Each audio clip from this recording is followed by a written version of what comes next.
Close your eyes for just 1 second. Imagine stepping outside your home in the morning. There is no sunlight, no birds singing, only a cold wind and a layer of gray ash covering the familiar street. From a distance, a heart-wrenching cry breaks the silence. "Maria, Luca, my child." The voice fades, and you realize it's a mother kneeling in the ruins, her hands bloodied, digging through the ashes to find her child. My dear friends, today I am sharing a vision that left me speechless. I know this is not easy to hear, and I have never wanted to spread fear to anyone. But there are truths where silence is far more dangerous than fear.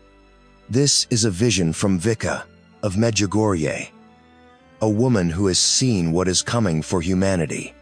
And this time, she wept as she spoke, because this catastrophe is no longer far away, and the image of mothers searching for their children in the ashes will never leave my mind.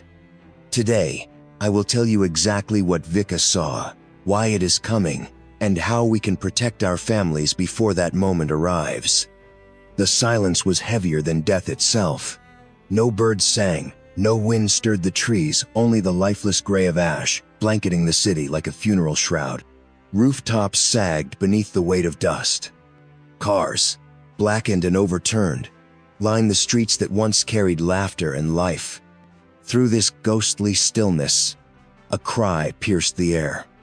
A mother stumbled across the rubble, her hands torn and bleeding, calling out, "Maria, Luca, where are you?"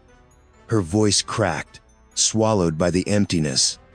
She fell to her knees, clawing at the ash until she found a single tiny shoe still warm, pressing it to her heart as she whispered the Hail Mary through trembling lips. The city was unrecognizable. Church spires lay broken, schools crushed, the horizon swallowed by smoke. Every corner spoke of sudden, violent death. Death that came without warning, without mercy.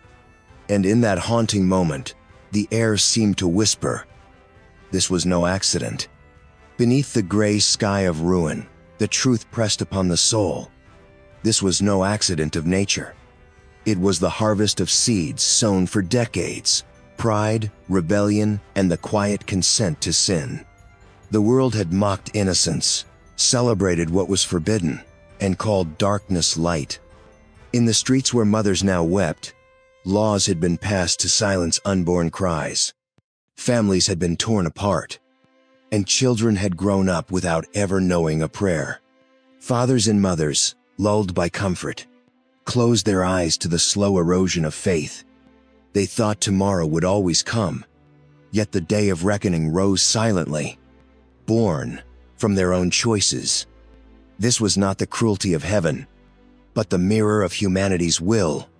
They had sown the wind, and now the whirlwind had come. Life went on as if nothing loomed above the horizon.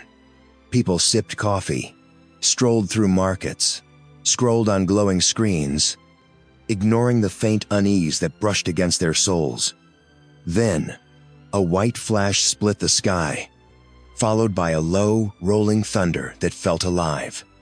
Buildings crumbled as if made of sand. The ground heaved, breaking streets into jagged wounds. No direction was safe. Some faces turned upward in a final gasp of regret, while others were swallowed before a thought could form. Fire tore through flesh and spirit alike, but the deepest agony was the sudden separation from God.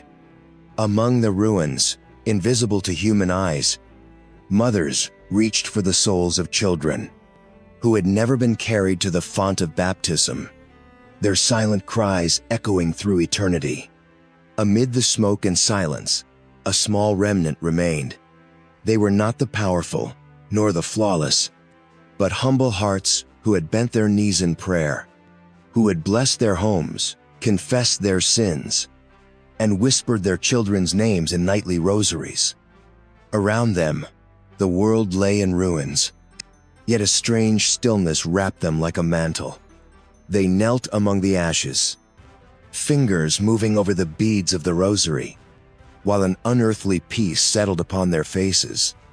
From the distant winds, a sorrowful whisper drifted. They will search for their children and not find them, for time no longer belongs to them.